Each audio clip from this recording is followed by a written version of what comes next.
Truth Talks. Please, I'm excited about the Truth Talks. They are addressing true fellowship and what it means, what true fellowship and corporate worship looks like according to the Bible. I will sing to the old rugged cross and exchange it someday for a crown.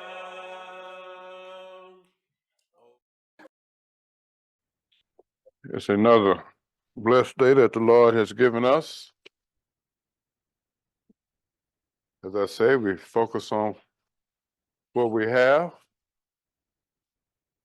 and realize who we come from.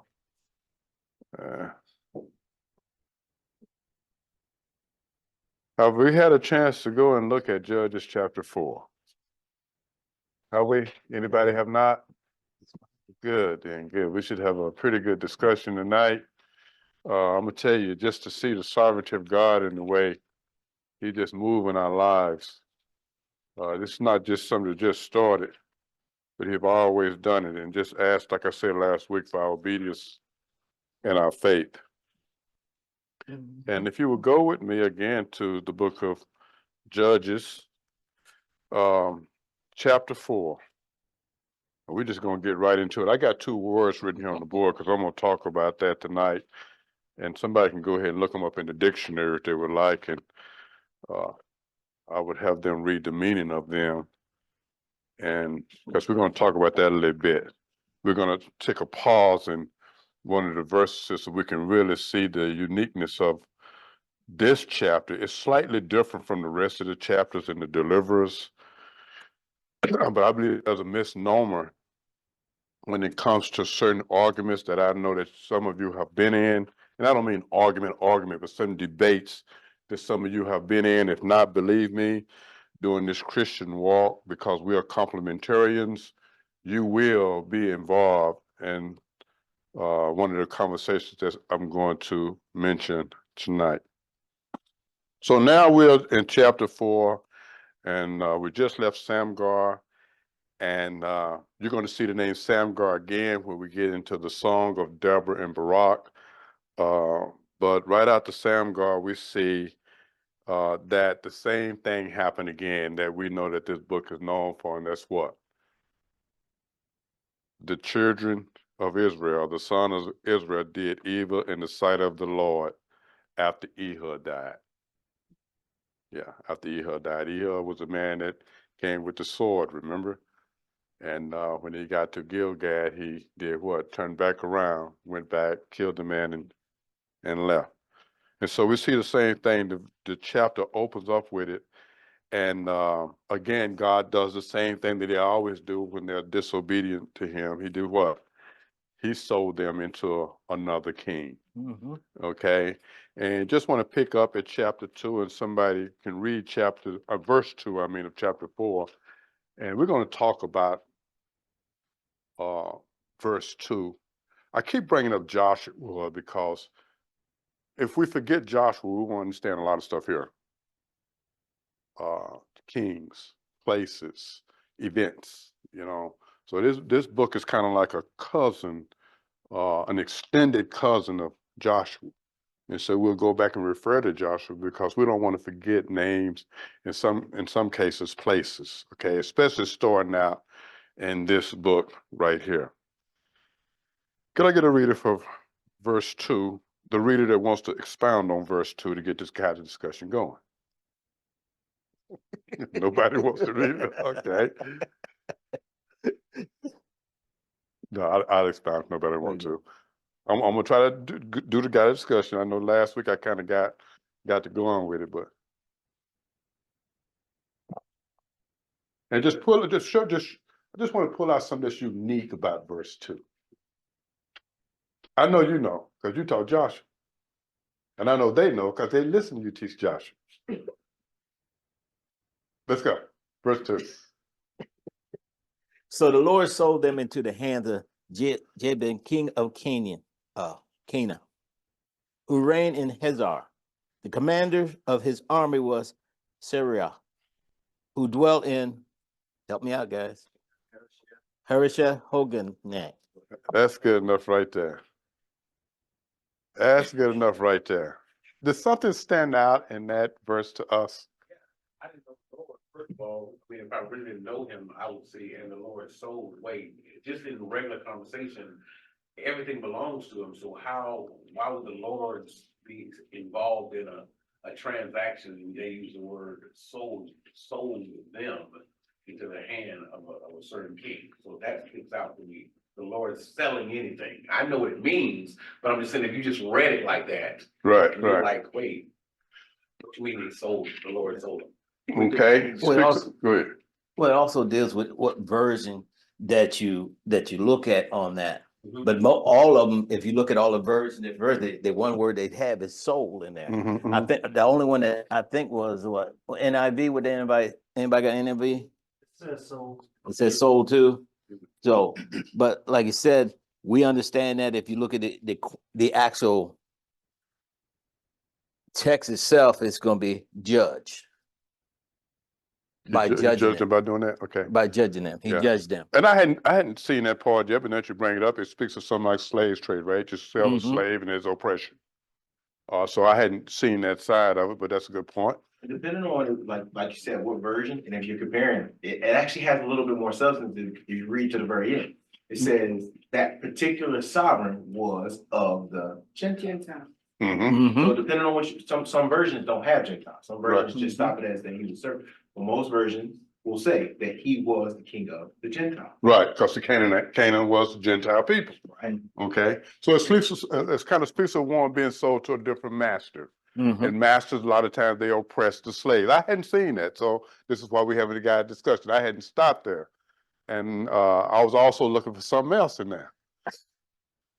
But that's good. What we See, we all can write a commentary. We just pulled it together, right? Okay. So are you looking at the part that he's king of Canaan? Well, Because he's sold into what? This is the land that they were promised to be given, right? mm-hmm. But yet he's king of Canaan. He's king of Canaan who reigned where? In Hazar. Hazar. Have we seen that place before? Hazar is Let's back go to in Joshua let's chapter go, 1. let's go to Joshua chapter 11. Oh, 11? Yeah. Okay, we go to chapter 11, yeah. Amazing how Joshua during his reign had conquered this place. And it's astonishing that it's the king of Hazar, same place, different people, different king. If I can get a reader for Joshua 11, And 10. 10 and 11. Joshua Chapter 11, verse 10 1. and 11. Oh, verse 10 and 11. I thought you wanted verse 1 too. But No, verse 10 and 11. No, this is Oh. 100 years later, approximately 100 years later. Okay, I was Okay, before they that. have this Joshua's done this, they've moved on. Read on. Joshua turned back at the time and took Hazar and struck its king with the sword, for Hazar was formerly the head of all those kingdoms. And they struck all the people who were in it with the edge of the sword, utterly destroying them. There was none left breathing. Then he burnt Hazar with fire. He had basically turned this place to ashes. Same place, different king. And he brought such a destruction on this place that it would seem now that they're back in these people's face, it would be almost miraculous. It seemed like there's a resurrection, you know, of these people, but we know the people, but the place has resurrected again. And it just goes to show that 100 years later, these people are off doing what they're doing in freedom. Here we are, the Canaanites are rebuilding a place that was burnt down to ashes, basically, with no intervention of the people that he freed it from. They're back on the scene again. You know, 100 years later, the same place that they've allowed to form an alliance, choose a king, raise an army, and that God used them to oppress. These people were very persistent. Something that Joshua told them to do before he died, to be persistent, you know. And here it is back again, enslaved to these people. Under Joshua's leadership, like I said, they crushed these people to powder, basically. And after many generations, this generation was so neglect, so self-absorbed with themselves for what they have, so unconcerned that they allowed the Canaanites who remained there to rebuild this place again. Not only that, as they was rebuilding, you read the name here, Jabin. Mm-hmm. They even elected a king. And this whole time they was doing that to take their people back. Almost like they did with the ones that they married in the last chapter we talked about. They let them live as neighbors. Anything else anybody see there? Okay, so these are the people they're fighting against. The people who shouldn't even came back and rebuilt the city. But as you had said, the word soul, God is now using these people who they let build their country again, or build their people again. He's using these same people who was once their enemies as a switch for their disobedience. Verse 3 tells us that they did what? The sons of Israel cried out to the Lord. For he had 900 iron chariots, and he oppressed them for severely for 20 years.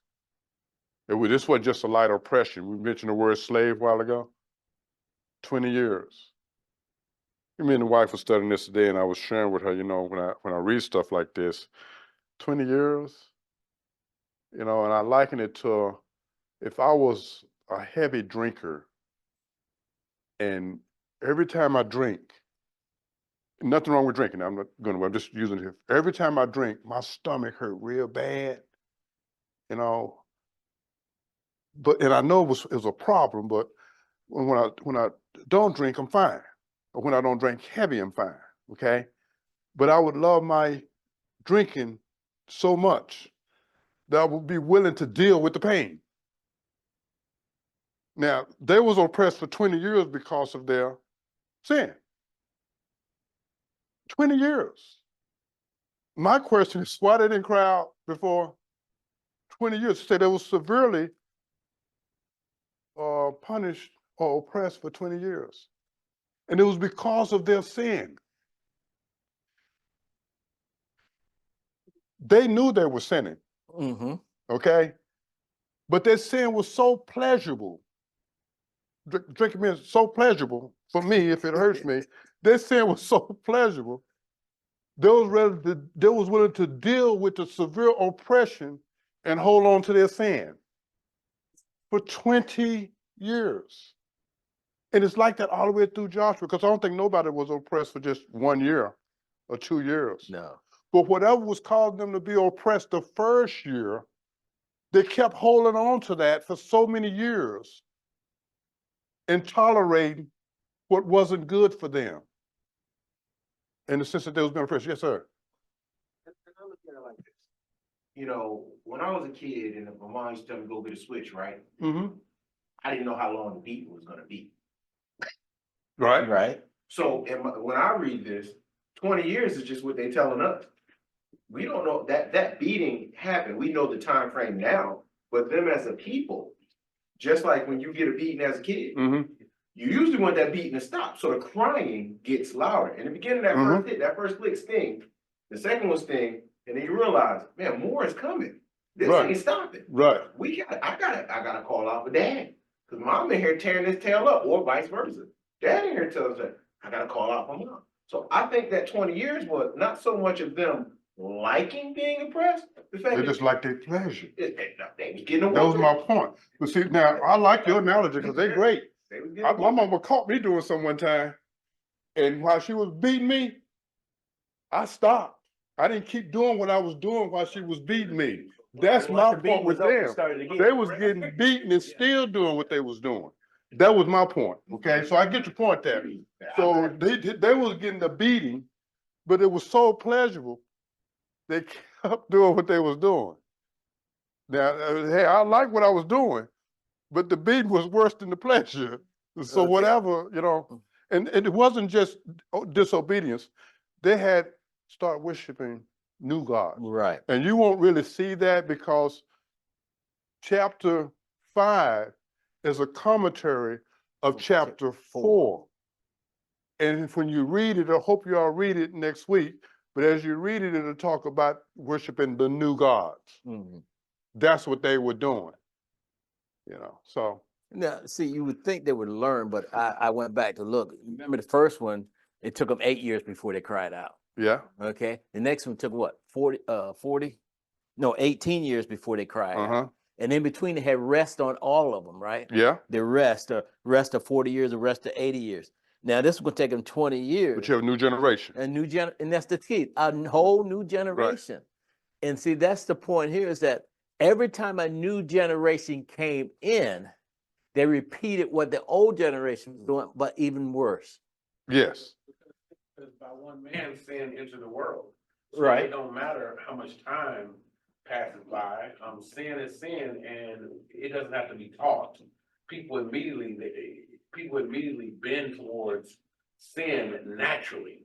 Righteousness is something that comes through the Spirit, and you still have to work on it every day. And the other thing about this is most people wouldn't think. It's kind of like when you open up Job and it says, "Now the sons of men were gathered and Satan appeared." Mhm. You wouldn't think that. Like you wouldn't think that God would use someone's enemy to punish who he loves. Well, he says, "Those who I love, I chasten." Yes. We tend to focus on what type punishment it is, how long it lasts, and all these things. God just says, either you obey me and things will go well for you, or you disobey me and just know that punishment and chastening is coming, no matter what the form is. Well, if you look at it from the Sarver side, God loved these people. Yes. He didn't bring the enemies against each other. He didn't bring the Gentiles against each other. No. He brought the Gentiles against the people he loved to correct them, to bring them into obedience and faith. Remember, this whole book is about instilling trust and faith. Mm-hmm. Okay, and when the trust and the obedience is not there, then there's consequences. Same way with us. Okay, so there was no consequences really for those in the immediate of the Gentiles who was erecting idols, but there were consequences for his people, and he uses those who wasn't his people as a switch to the people who was his people. Mm. Now, this switch he's using, when you start reading that verse a little bit more, he's using that switch that's armed better than they are. They had iron chariots. Iron chariots. And chariots, I'm gonna tell you something. The thing about the iron chariots, they couldn't fight in the mountains. No, they can't. They on flat land, it was merely impossible for you to beat these guys. Mm-hmm. And that's where they fought their wars at. Go ahead. I appreciate the size of the switch, the resources of the switch, but it still gives the same point. It was God doing it. Think about the size of AI. They didn't have more resources than them. Mm-hmm. No. They weren't stronger in number, but God used AI. So we do want to understand the historical side, but I like to focus on the lesson, which is whoever a sovereign God can use anyone or anything to bring judgment. It doesn't matter their resources because he's God. Right. Very good. Must we move on to verse 4? No, we can't touch the sword, man. Yes, sir. Too dangerous. Second thought? Just bring it up. And I'm sitting here and I'm really trying to put it, so. I think the concept of how I'm looking at it is this. And that's why I gave my analogy. Mhm. It wasn't the fact that they got in trouble. Okay. The beating continued, not because they were still doing it. My mom didn't say, "I'm gonna beat you for 5 minutes because of what you did." What I did got me a beating for however long my mom decided. I didn't walk in and say, "Mom, I broke the rules. And by me breaking the rules, I want a 5-minute beating this time." This was non-negotiable. You couldn't So- negotiate for that? No, I couldn't. I Okay. tried. You Trust don't me. get, you don't get to choose the crime in the You don't get to choose how long you get. And if you, and BJ brought it up that the first beating was short. Hey, the first time you break a glass in a house, here go hand smack, go sit down in the corner. Mhm. Second time you're in the kitchen, you break another glass. Mhm, Well, now you're gonna get hand smack, and this beating might go a little longer. Well, that's what we're seeing. It's not so much that the beating is going and they like, oh, I'm taking this beating, I like it. No, they did it. Dad shows up Mhm. and they say, well, I did it and I was wrong. No, you're gonna get this beaten and it's gonna take 20 years for me to beat you. I like the analogy That's again. what I'm getting at. Okay, I like that. We bring it down to a human experience. But let's say from God's side. When did God answer? When they cried out. When they When cried they out. had- So that, Go ahead. you like, Okay, no, when they cried out, that was their form of what? Repenting. Okay, in other words, we have had enough, Lord. Can you help us here? Can you get us out of here? What did you just say? That we had what? We have had enough, So, Lord. so it wasn't that God had set up for 20 years they'll be there. No, they It had was finally until I they have cried out enough. for repentance Right, that he stopped. right. Okay, so now I told my mama many times, I ain't gonna do it no more. She said, now you're lying to me, and kept on going with it. So they cried. Go ahead. It wasn't that one cried out, all What? had to cry All out. cried out. Remember we talked about that in the And prayer. Same for siblings. And the children. Gonna get in trouble because all knew to stay out of the kitchen. But one went in the kitchen, therefore everybody is in trouble for the one. You can stop them. Right. But Therefore, so who's gonna get in right. trouble? So, And until I like what you all said. It wasn't that, okay, 20 years you're gonna be punished. They was punished until they cried out. Okay, so but it took them 20 years to cry out. That was my point. And 20 years, in other words, they was continually being oppressed for 20 years. And while they was being oppressed for 20 years, they were still doing what they was doing for 20 years. And at some point, they cried out to God after 20 years. Now listen. Huh? Now, listen. Go ahead. Go ahead. It trust me, it's a good question. Did they whoop you today? It's like if you are getting a whooping by your parent and you're not crying, you're not making no type of reaction, they're gonna keep going until you do make a reaction. the reaction. parents will do that, yeah. Is that, Reaction, yeah. yeah. I had a cousin that was tough. Yeah. And my cousin, when he would not cry. Oh, He would not cry, and that made the adult that was beating him worse. But when his dad got a hold of him, man, you would think those tears was welled up because he knew the wrath that his father Right. was gonna give him. I don't want 5 minutes of this. And I love all the analogies, Albert, here's the challenge. God don't, you're not gonna win. He will take you through until he gets the desired The result. repentant response. He's not Yeah. gonna give up, like your Right. parent may get tired, yeah, I get your part two. When God is, That part two thing was when rough. God is punishing you, he will not get tired because he's producing something, go ahead. Right, and I'm gonna tell you something. They tears didn't move God. God just wanted them to be serious with a true repentance. You know, not because they didn't see it because God is punishing us. They saw it because these neighboring nations are oppressing us. They didn't just oppress them. Mine says they oppressed them severely. They're harshly oppressed. Or That's what I'm trying to get. Harshly But they suppressed. didn't just harshly oppress them the 20th year. No, this was They the was whole harshly time. oppressing them for. The 20 whole years. time. So we could use the analogy, but we see what's written here. It didn't happen until after 20 years. Whatever their pleasures they was in, I don't think that they may have stopped Hmm. after they first went into slavery because they was already familiar with these people. They were neighbors. They shouldn't have never been there anyway. They was told to be just as persistent as they were. The reason they couldn't run them out of Canaan because they was persistent in staying there. And that's all Joshua told them to do was be persistent. Mhm. Very good discussion. Let's get on to verse 4. Mhm. Okay, verse 4. Now, Hold up, we got Bible study going in the back. Y'all going to share this with us. We good? We listening. And then Deborah. Go and read it then. Y'all want to show your Bible study with us? This is the same thing. It's the same thing. Okay. I will. So they continue to Go ahead. And you open that, I'm sitting on over here. Oh, gosh. I'm gonna start picking him books up. I'm just gonna give you a portion.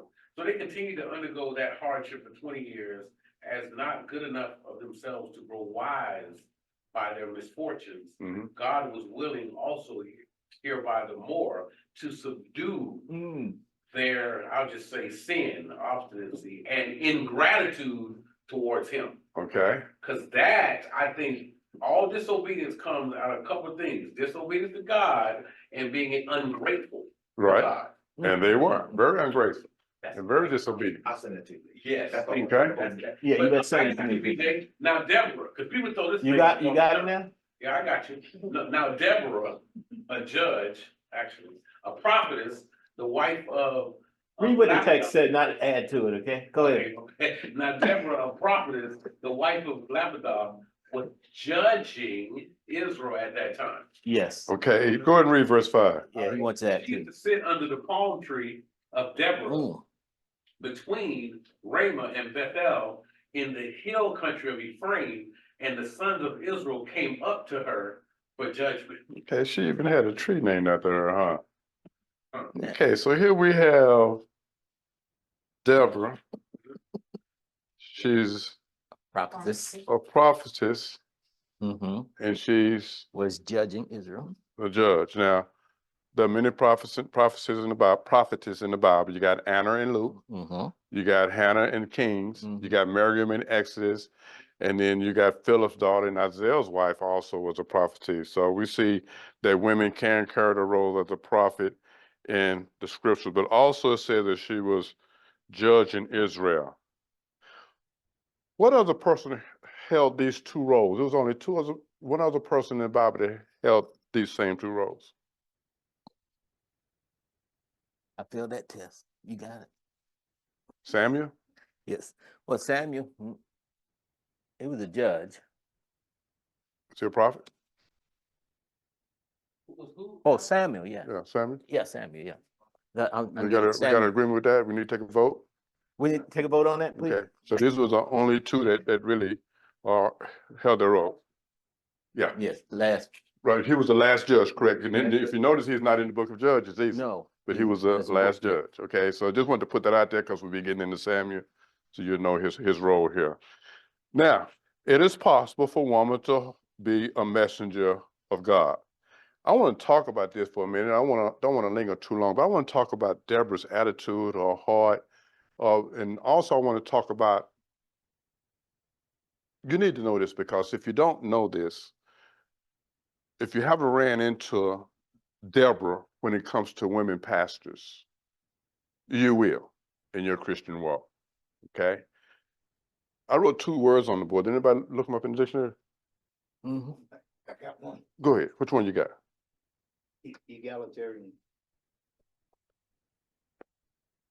Relating to or believing in the principle that all people are equal and deserve equal rights and opportunities. Okay. That's not Firm Foundation Fellowship when it comes to functions in the church. Okay. Mhm. Deborah was not an egalitarian. Okay. Read those. The other one is, Complementarian, oh, you got it. no, go ahead. Complementarian asserts that the Bible instructs husbands to lead their families as the head of a household. And to love their wives as Christians love the church, as Christ loved the church. And obviously, I think all of us here are complementarians when it comes to our home. We have a role as husbands, and the wife has a role as the wife, and the family is a picture of the church. There are roles that God gives in the church. And I want to say this here. Being a woman doesn't mean you're less than a man. That's what people back up at when you deal with stuff like this. Nobody's saying a woman is not less than a man. But just as there's different functions in the home, there are different functions in the church, and there were different functions in the Old Testament. Would you call that purpose?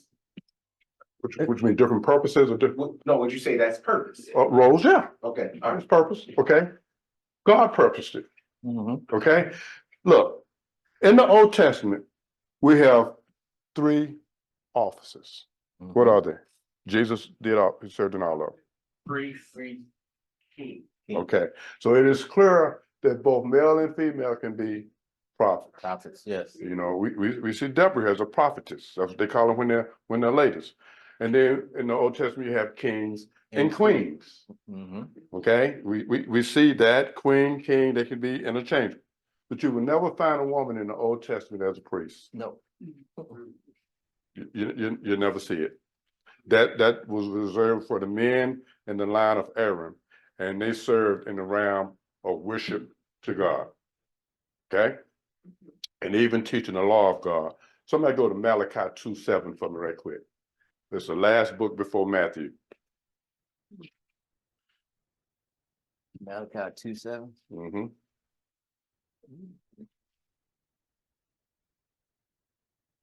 Yeah, go ahead and read it. I'm just a book guy, so you're a little faster than me. Go ahead.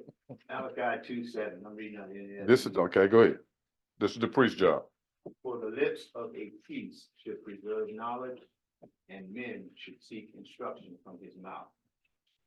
For he is the messenger of the Lord of hosts. The priest had a teaching role. They was to teach the law around the tribes. The prophets had also a specific ministry. They would call the people back to God. And they would also declare things to come. You'll see here in Judges chapter 4 that Deborah also declared a thing that was to come, and it came. I was talking about that was awesome the way she had told Barak to go, and we're going to get to it. She said, the Lord has commanded you to go.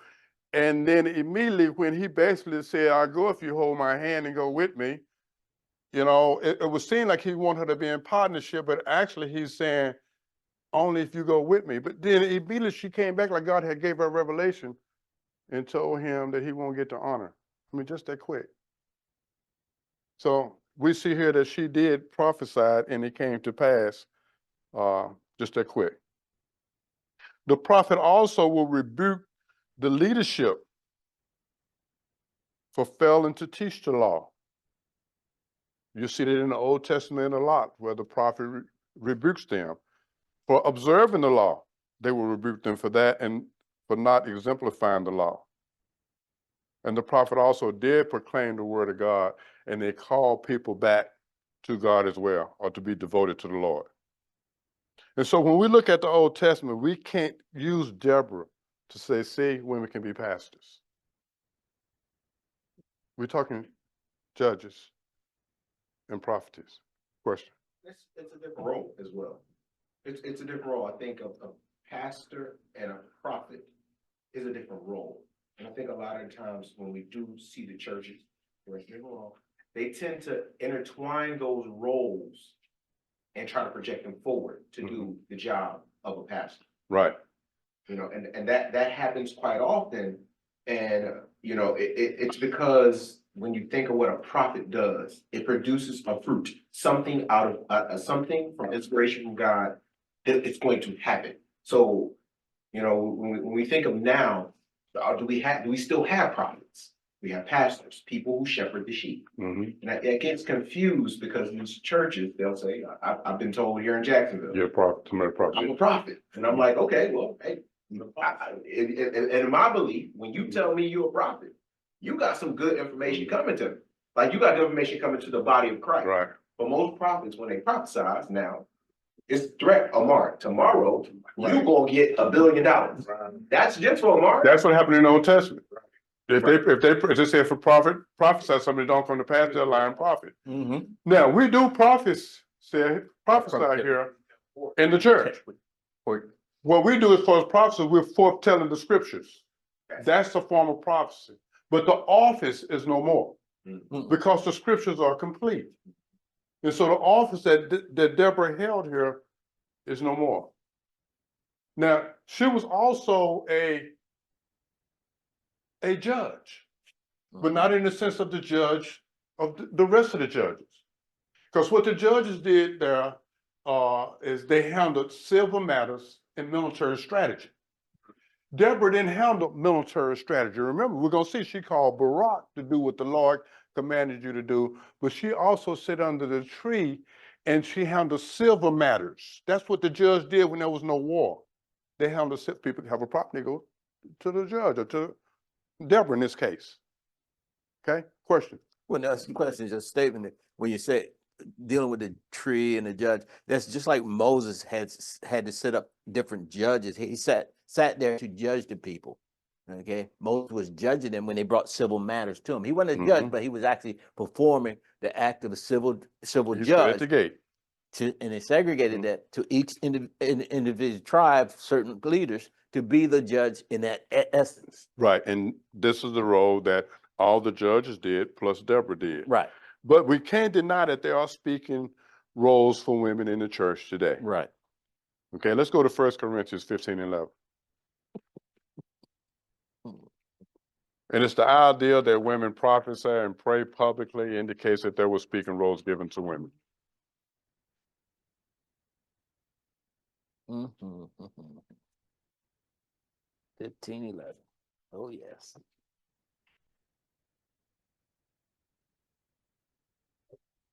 You said 1 Corinthians? I think I did. Yeah, I said 1 Corinthians 11:5. no, you said 15:11. I just put a warning from it. Just subtract the one from it to become 5. 1 Corinthians 11:5. Yeah. This is important. I'm gonna tell you something. If you have not run into that, because we're I got you. complementarians here, you will run into it in the future. Right. Believe me, most of us have probably got relatives that are preachers or close friends that their wife is assistant pastor. That would they get 2 checks. You ready? Yes, he said that. Okay. You ready? Yeah, look what Paul says here.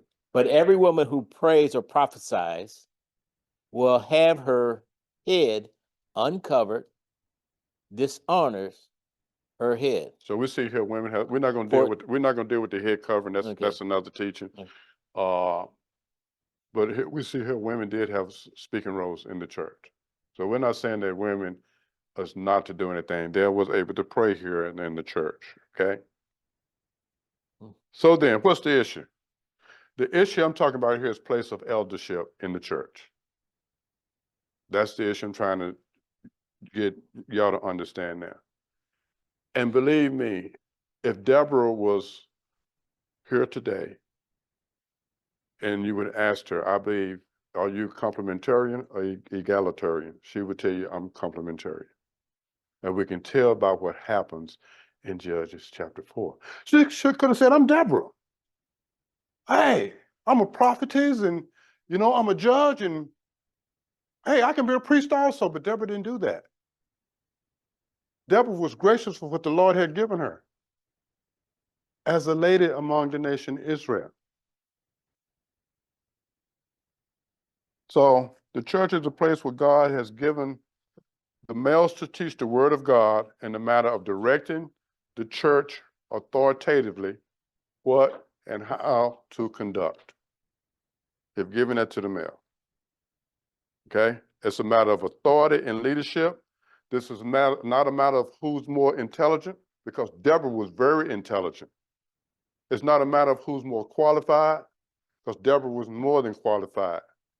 It is not a matter of who had the great ability or knowledge of the Bible, because Deborah had a lot of knowledge. It's a matter of harmony, and it's a matter of partnership. And that's what this is about. And Deborah and Barak, you can see them dancing in the complementarian way, in good partnership, in dealing with the enemy, Hazar. Okay? So what did the judges do? What did Deborah do? She served God as a deliverer. She served God's people, but only in the area of dealing with civil matters. She was a judge in that capacity. You're gonna run into it in your Christian walk, and they're gonna run right to Deborah, but you all already know the story. And be merciful to the people, because if they argue with you, they don't know. Okay? They came to her for judgment. She's spoken to their lives. She's spoken to their situations. Let's read verse 6. Anybody got any questions on 4 and 5? Any comments?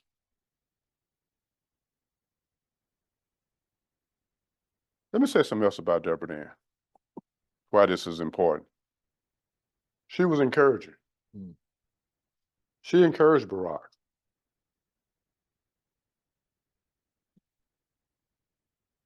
She stirred up him in the right way, and she admonished him.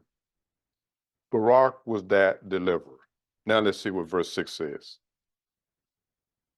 Now she sent and summoned Barak, the son of Abinah, and from Kadesh Naphtali, and said to him, Behold, the Lord, the God of Israel, has commanded, Go and march to Mount Tabor, and take with you 10,000 men from the sons of Naphtali and from the sons of Zebulun. Now you see here what she did? She encouraged him. She admonished him. She spoke to him. Barak was the deliverer. Deborah was not the leader. Should we downplay her role? No. This is where Deborah, as a judge, was in partnership with Barak. You know, it's one thing to be a pastor of a church, but when you got a church that understands, you know, it's not just the pastors in partnership, but it's the whole congregation, everybody understanding their function in the church. You know, when It spills over into, I think, divine order still, it is about the church, but it also deals with his intention with the family too. In the family, right? Roles and responsibilities. And I feel like in the garden, God commanded Adam to be the leader. It wasn't that Eve was less than or anything. God put certain things in order. And when you can confuse the roles and the responsibilities either out of ignorance or disobedience, then anything can pop off. And being in leadership or being a pastor is not the highest thing that God have in mind. Think about it. You have a mountain and you have a rock. God make both of them. The rock would seem insignificant to the mountain. Okay? It may seem like one member of the church in our little minds is insignificant than the other. One, what did Goliath was a mountain and David used a rock. Now we're gonna see here when Barak asked Deborah, if you go with me, he was the best man that God could have called. Because he seen himself as little, as not worthy, unless he had the prophetess going with him. What does Paul mean? Little? Okay. When we see ourselves as insignificant, that's when God can really use us. When I see myself, I'm the pastor right here. I just missed it. I need to see myself as weak as that little rock compared to a mountain. That's when God can be most powerful in our lives. Barak feel, I think, I don't know how much, but he felt a little bit like, he felt stronger because of Deborah, because he felt that Deborah had, being a prophetess and everything and being, you know, she had God's favor. I've heard people say that, and I've heard people say, well, he just wanted Deborah to come and be partnership with him in the glory. Okay, but really it was a like a timidity, a spirit of timidity. I'm scared because like when they had the Ark of the Covenant, they knew God was with them. So when he figured if he had her with him, then I know God would be with me because you're a prophetess. I can't see that here. All I see was a spirit of timidity. She told him, God said you'll go, and you'll read further on. She said, he will give them into your hands. Isn't that good enough? if I was a prophet here and y'all knew I was a prophet, and I said, go, God is gonna give them into your hands, I just prophesied what God has revealed to me. Why do I need to go? You see the timidity there? Made him feel good, and she also told him. But what should have made him feel better is he just heard God is gonna get them into your hands. Well, see, he heard that. She also told him that you would not get the glory. Yeah, Right? That we said that you not get the glory That's what- because he refused to go without her. He didn't want to go without her. Therefore, he would not get the glory. because we can look how she responds when we get to it. Which how she responds, like, oh, okay, I go. But I want to get to this point here. I want to show where Barak was delivered. He was the deliverer of the campaign. Okay? Let somebody go to 1 Samuel in the NIV, chapter 12, verse 11. And then Peter, if you can go to Hebrews for me, chapter 11, verse 32. And notice he didn't say that. 1 Samuel, what? 1 Samuel, chapter 12, verse 11. And what's the other one? Hebrews, chapter 11, verse 32. 1 Samuel, chapter 12, verse 11. NIV, Yes. The Lord sent Jerubbaal, Barak, got it? Judith, and Samuel, and he delivered you from the hand of your enemies on every side, so that you live securely. We see here Barak, not Deborah, Hebrews 11:32. And what more shall I say? I do not have time to tell about Gideon, Barak, Samson, Jephthah, about David and Samuel and the prophets. You see Barak, you don't see Deborah nowhere in here. But they did mention the prophets. Yeah. And she was a prophet. Yeah, he did. So But he mentions Barak My name. by name. And also he mentions him by name in Samuel. That's the point I'm getting at. And the whole point I'm trying to show here with the military strategy in war, Barak was delivered. She was the encourager. And we could see the complementarian work done together with these two people as she continued to serve as judge in civil matters. But she calls upon Barak as she's telling him, hey, God has told you to go. God didn't tell her to go and fight. God told him, and he turned around and asked her to go. And I think somebody mentioned like having the Ark of the Covenant. So in a physical sense, she was a talking Ark of the Covenant. And his mind, not understanding that, saying, I need you to go with me. You know, in the sense of saying, man, this is God talking. If I take, like somebody mentioned, if I take you with me, I know I'm gonna win. But instead of, like you said, just hearing the words and moving forward. Mhm. Because as many battles, and we'll see this going on as we, get into the different books of the Old Testament, we'll see everywhere anytime they went out to battle, they wanted to take the Ark of Covenant. Because if we had this, we're gonna win. And that's what Eric had mentioned earlier. Yeah, so in that mindset, and I kind of see, I can see it from Barak's side. I think I Right. told somebody, I might have been you, but when I'm reading the text, I become Barak when I'm reading the text. Why would he do that? I become him when I'm, and I become Deborah, not Deborah, but I become Deborah, and I done told you what God said. You know who I am, and you're gonna come back and ask me to go as you don't think that God is enough?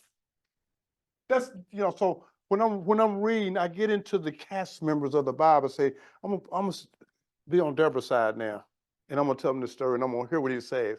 Then I'm gonna be on Barak's side and receiving this. Well, hey, I know God is with you. So I get it.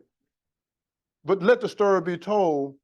God told her to tell him, and then told him what the results was gonna be. That wasn't good enough for him. I might be being a little bit hard on Barak here. I'm a hard see, guy. well, it's almost like he doesn't had the courage to leave what God has told him to do. Mm-hmm. Yep. Yeah.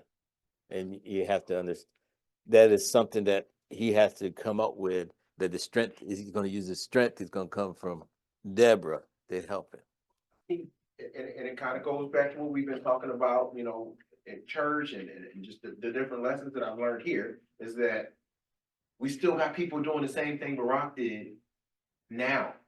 Hey, salvation, but I better make sure that every. You wait till we get into the song in chapter 5.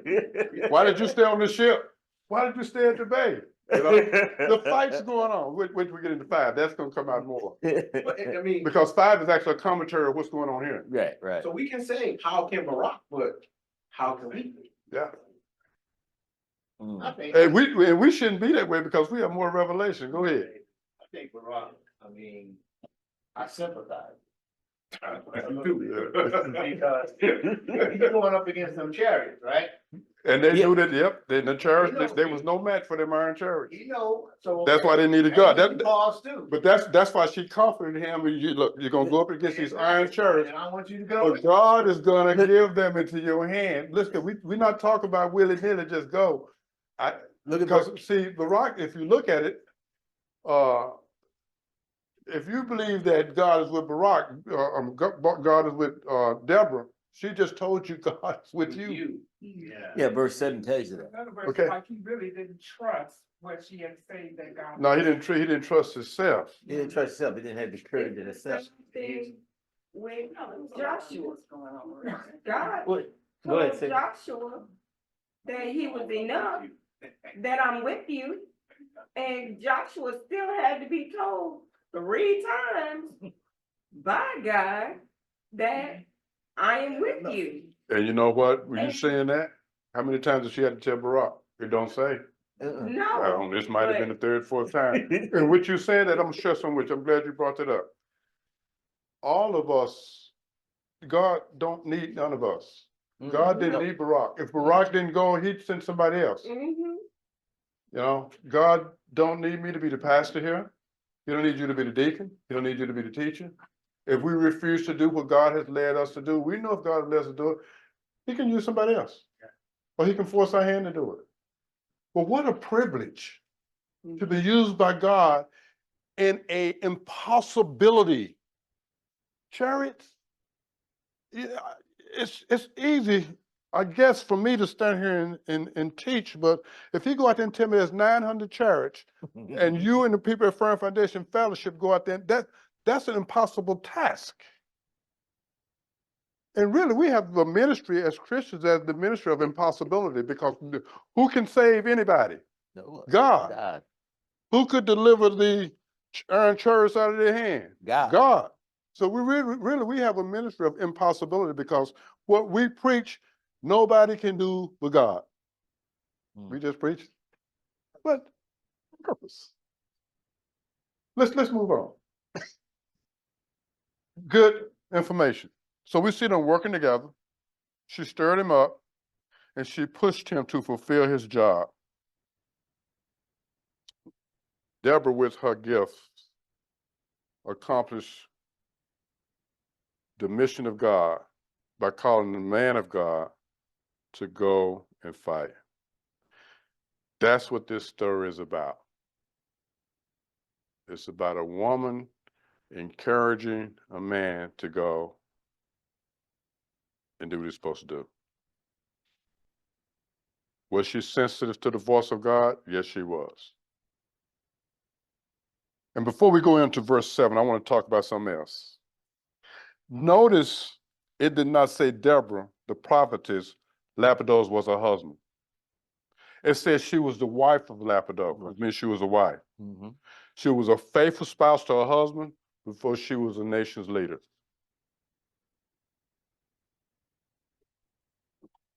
Go ahead. Go ahead. I'll share later. right. Afterwards. Okay. So she was a faithful wife to her husband. The people came to her for judgments.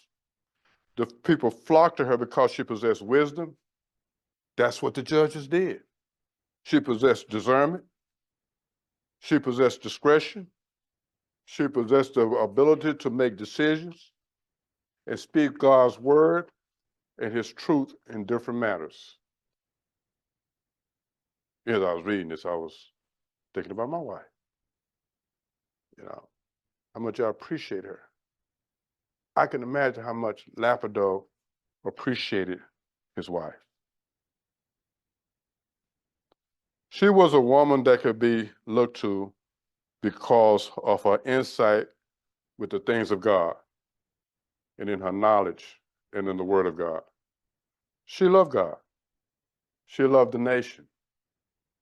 And maybe that's why she was a judge, to be there for the people. What was the thing that was going on here consistently in the book of Judges? People did right in their own eyes. But she was a woman that dedicated her time to speak wisdom and truth and righteousness into the lives of people. She would counsel people concerning the things of God. She kind of reminded me of the all woman in Proverbs 31. That wasn't a Pacific woman.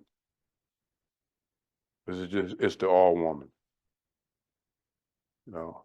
Let's go to Proverbs 31:26 and see what he says about this woman. So when we talk about Deborah, instead of talking about Deborah in the sense of for the sake of argument, what kind of woman was she?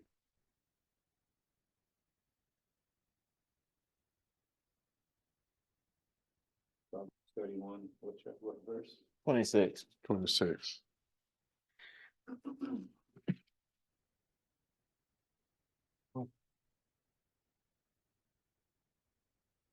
And notice in this chapter, it doesn't say much about how this woman looks. Yeah. But you go through and look. And like I always tell young men, don't get caught up with the beauty and not be concerned with the content and the character. You know. What did Proverbs 31:26 says? She opened her mouth in wisdom, and the teaching of kindness is on her tongue. Yeah. It wouldn't be obnoxious things coming out. Not idle talk, gossip, turn away people. I believe that this is the type of woman that Deborah might have been. Yeah. A woman like this, you can be sure when she opened her mouth, she had something to contribute to the conversation. She knew about the knowledge of God. She took her life seriously, and she took her faith seriously. Verse 7.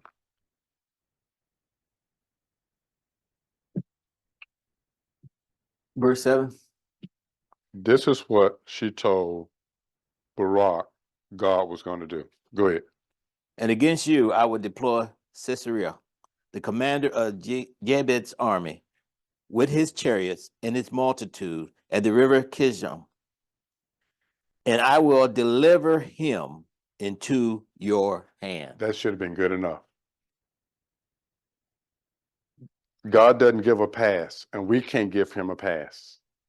After hearing this, we have to read the story as it is. What was his response in verse 8? And Barak said to her, if you will go with me, then I will go. But if you will not go with me, I will not go. I'm not going unless hey, That's I'm not exactly what he going did. for you, God, unless Deborah chooses to go with me. So if Deborah don't choose to go with me, I will not do what you said. That woman that you gave me. Okay. Now, we can't give Barak a pass, and neither do God. God wants to give you. God wanted to give Barak the honor, the impossible task. Mm-hmm. And it's not doing in any favor for God. When God calls us to do something, like he called him to do something, God is calling us to do something so we can get honor from him. But not so we can elevate ourselves. And he uses someone who's small, or little. So, yeah. I was just saying, I was afterthoughts. Okay, now, look how she answers. Now, you can tell that her intentions wasn't to go, but it's like God gave her a quick revelation and she gave it right to him. Read on, first line. So she said, I will surely go with you. Nevertheless, there will be no glory for you in the journey you are taking, for the Lord will sell Sarah into the hands of a woman. Which means the glory should have been his, or the honor should have been his. Then Deborah arose and went with Barak to Kadesh. Okay, but Barak was the one that was told to go and deliver, to fight the war, not Deborah. Deborah was told to wake him up, summon him, call him, tell him what I said. Yes, sir. Don't hold it in. They got to come out one to the other. Talk to him. Okay. Now, I mean, Did can you- we see this in here, y'all? Are we missing it? So this should have been the book of Barak. Well, it should have been a tale of Barak. No. No, so what I'm saying is, initially, just like each judge right. has their story, if Mhm. you notice, that this is a tandem now. Yeah, but watch this here, though. I put these two words up here for a reason.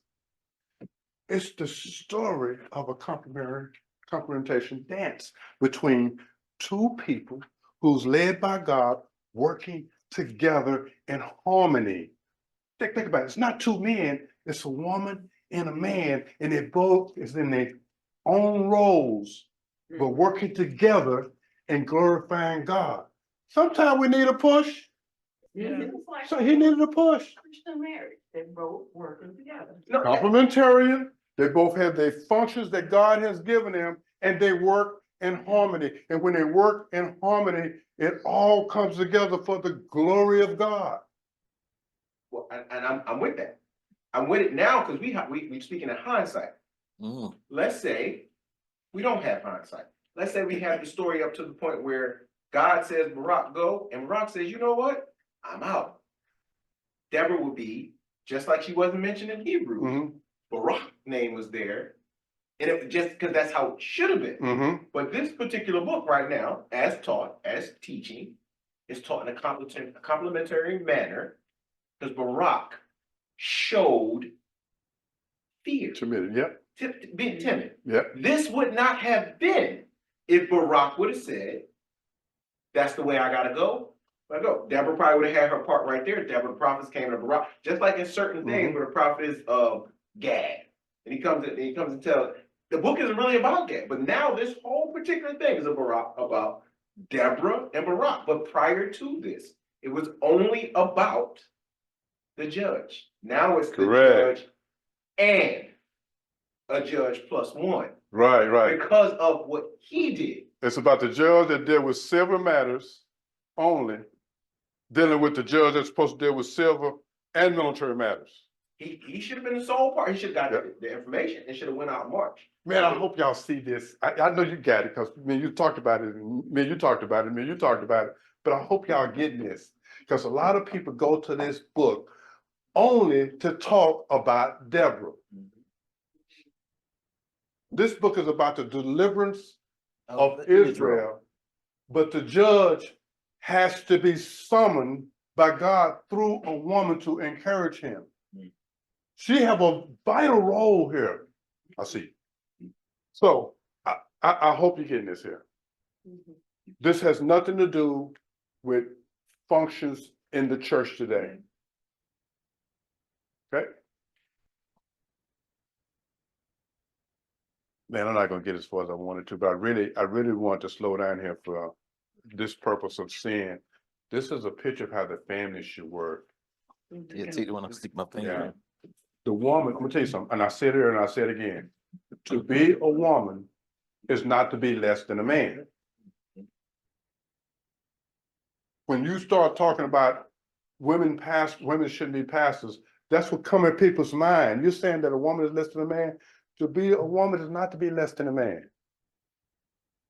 To be a woman is an honor to function as a woman. And you're equal to a man in essence. But as God's design, He's given you a covering, but He's given us someone to maybe sometime have to push us. Working together in harmony.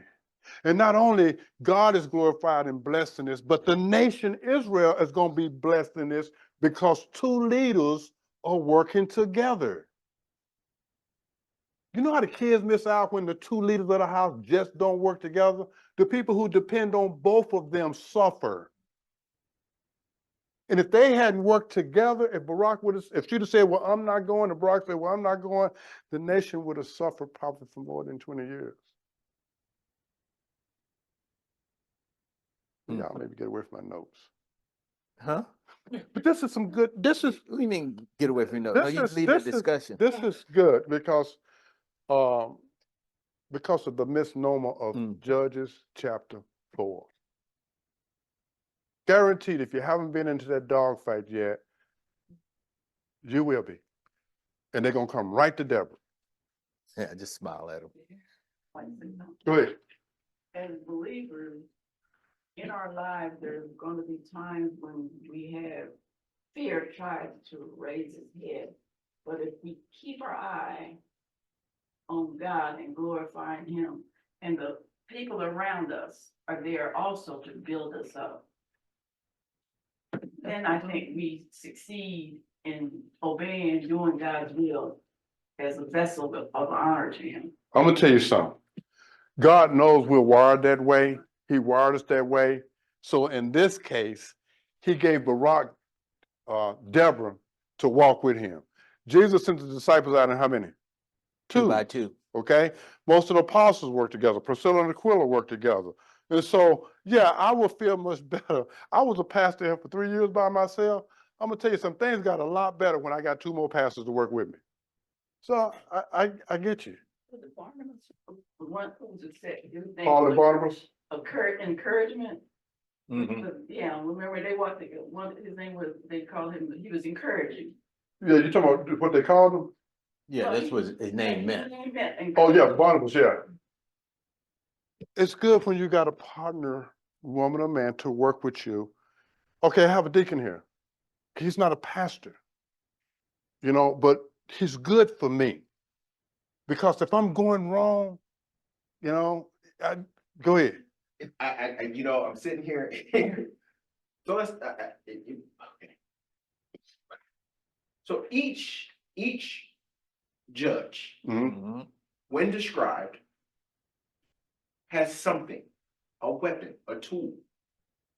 We had the gold, we had the sword from the left, we had, what was one, I'm trying to remember how far we got.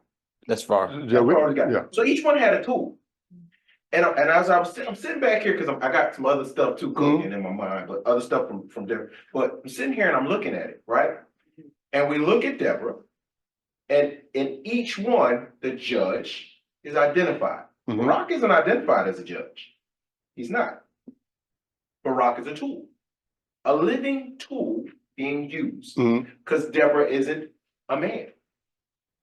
She has been deemed the prophetess and the judge, but she's not a man. So she's not what would typically go to war.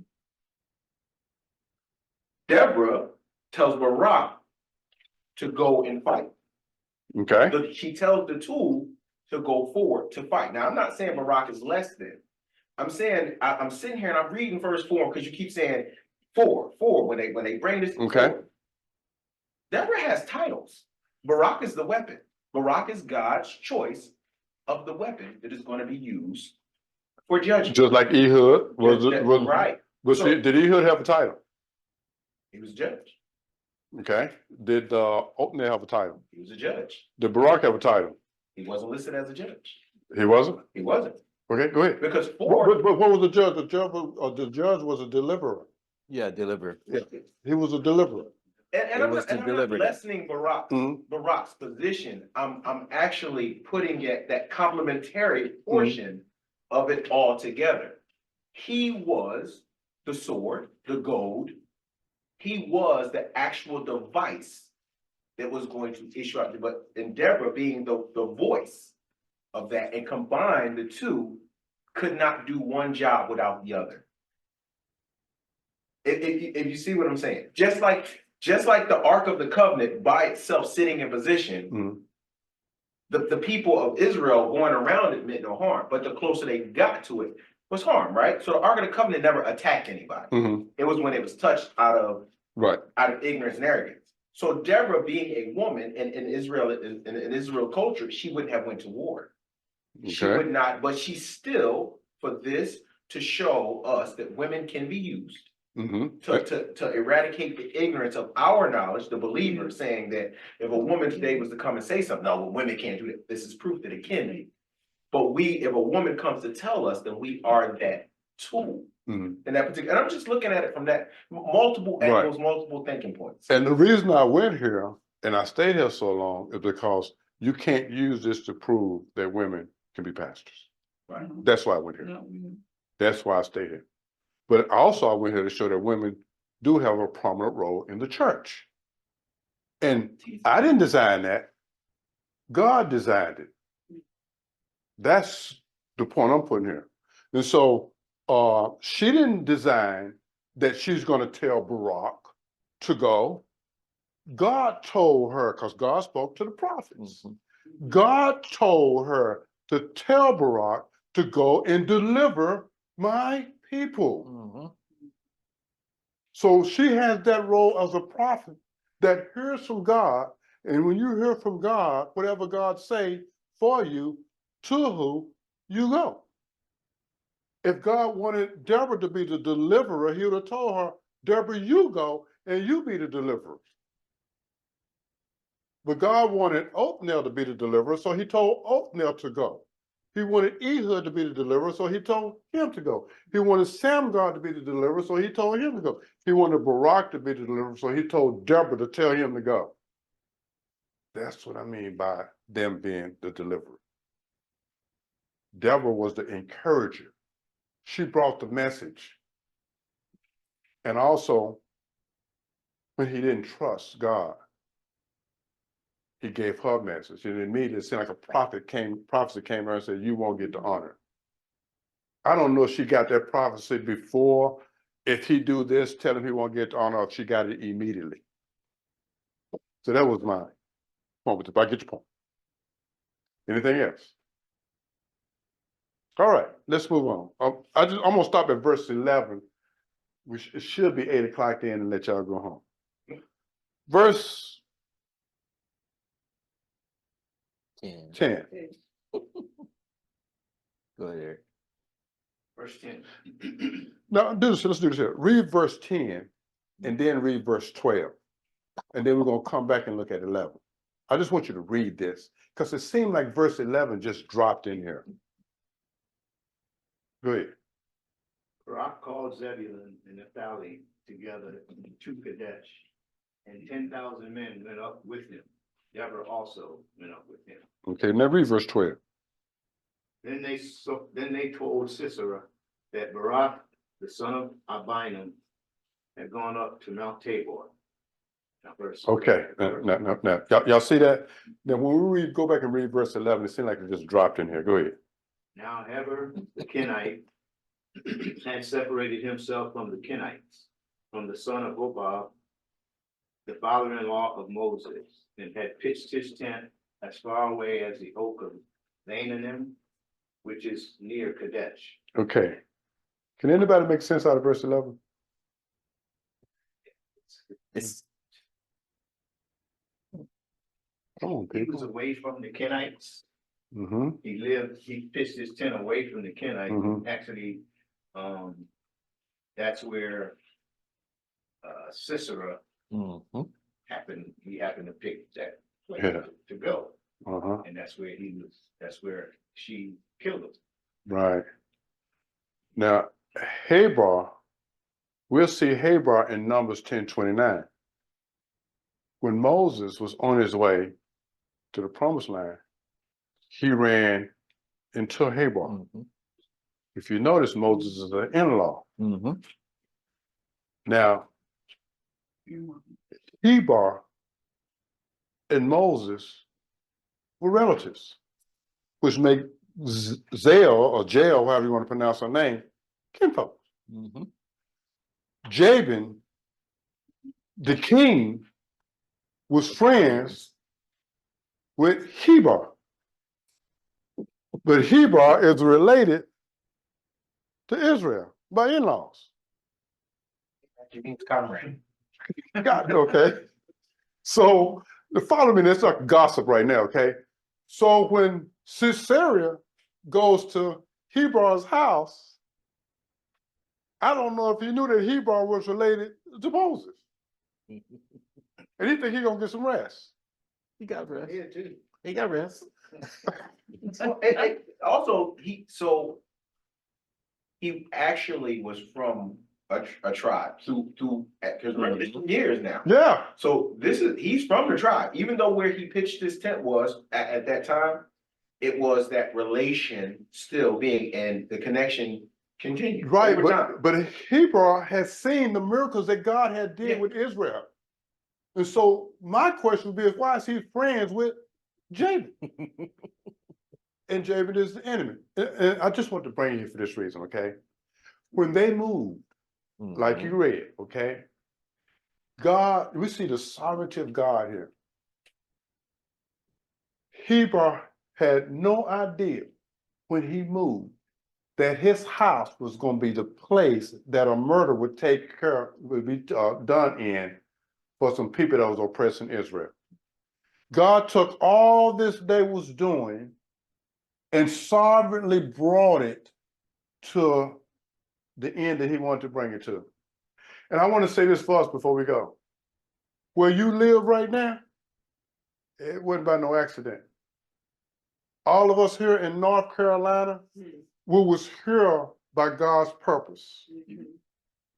And it's not just some willy-nilly purpose. It's for spiritual reasons why we all, like he did, chose to live not only in North Carolina, but the house that we live in. The house that he moved in was the very house that Sierra ran to. And he only ran there because he thought he had comfort from Heber. And God used that. A neutral zone. You see how the sovereignty of God worked then? He worked the same way now. You said you had two friends you was witnessing to in your front yard when I met you, right? I don't know where you met them at. I don't know if you met them where you stayed or somewhere else. That was my name.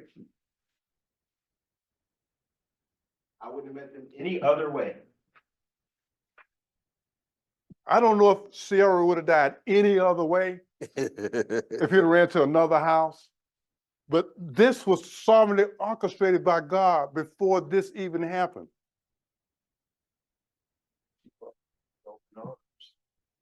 But that's another story because her husband should have never been friends with Jabin. When you have a divided household and one is in the Lord and one is not, that even though the man is the head, when he goes against God, the wife is not to follow. Now, I don't know if what she did was right or not, but the war was almost over at this point. Don't take where you live lightly and just say, you know, hey, I'm moving here and hopefully one day God will find out. God knows exactly where you stay. He's got you where you stand. He's got you there for his reason and his purpose. I'm from Dallas, Texas. I retired in North Carolina and I know all of you all. The very job you get, God has orchestrated that for his glory. Because Cherie worked with Omari where? That's how I got to meet you, because Omari was from the church. I met your husband because you came over to talk to my wife and you left him in the car. I met you in my house. You know? Cracker Barrel wasn't even my first job choice. Olive Garden was. I met you because a friend invited me to the chapel. Then we met your wife. You see how God orchestrated that? We're not here in fellowship as an accident. These are spiritual things here, and it's no less spiritual today than it was back then. I just want to bring that point out for all of us tonight. Just as God sovereignly worked this into his means, he's doing the same thing with us today in every other Christian household and non-Christian household. He's got people exactly where he wants them because he's working a larger project than us. Old Testament is good because in Old Testament, when we read it, and then when we get to New Testament and start reading and look at our lives, we go, oh man, come on.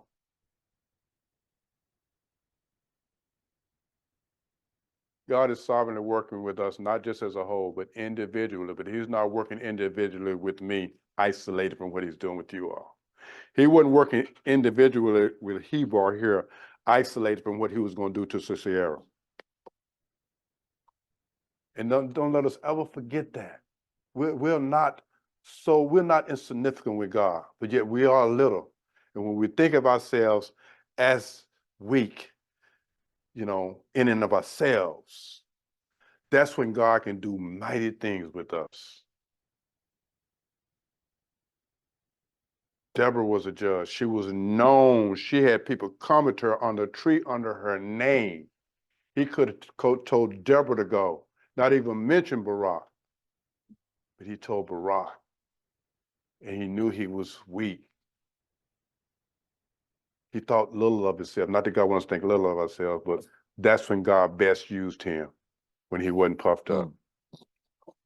Yeah. Mhm. And I'm gonna tell you, if you can just get that message to pastors today, you're weak, you're little. God doesn't need you. I don't care how much you study. God does not need you. We just get that message to the pastors throughout the world today. I think we will have a magnificent growing church in the knowledge of God. Huh? I think it will grow together. Oh yeah, we're so divided now. Between 11 and 1, America's most divided time. All right, gentlemen and ladies, we're gonna stop here at verse 11. If you get a chance, go ahead and read chapter 5, because chapter 5 is a commentary to chapter 4.